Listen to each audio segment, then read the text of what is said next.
Hello everyone, আসসালামু আলাইকুম। Welcome to my new video. সবাই কেমন আছেন? আশা করি অনেক বেশি ভালো আছেন। আপনাদের দয়ায় আমিও অনেক ভালো আছি। আজকে আবারও আপনাদের মাঝে একটা রান্নার ভিডিও নিয়ে চলে আসলাম। আজকে আমি রান্না করবো হলো বেগুন দিয়ে ইলিশ মাছ। এটার জন্য ফার্স্টে আমি একটা কড়াইয়ে তেল দিয়ে নিলাম এবং এখানে পরিমাণ অনুযায়ী পেঁয়াজ দিয়ে নিলাম। এখন আমি এখানে এক এক করে জিরা, তেজপাতা, হলুদ, লবণ, মরিচ এবং আদা রসুন বাটা দিয়ে খুব ভালোভাবে করে কষাই নিব। কষানোটা যত ভালো হবে তরকারি তত মজার হবে। এখন আমি এখানে আগে থেকে কেটে রাখা মাছগুলো দিয়ে দিচ্ছি। মাছগুলো দিয়ে শেষ এটাকে আমরা খুব আলতোভাবে করে নেড়ে দিব যেন মাছগুলো ভেঙে না যায়। এটা আমাদের খুব লো হিটে রান্না করতে হবে যেন মাছগুলো একটু সিদ্ধ হয়।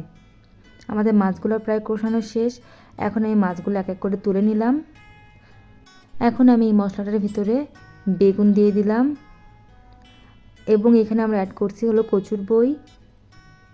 এখন কচুর বইয়ের বেগুনগুলো আমরা খুব ভালোভাবে করে কষাই নিব।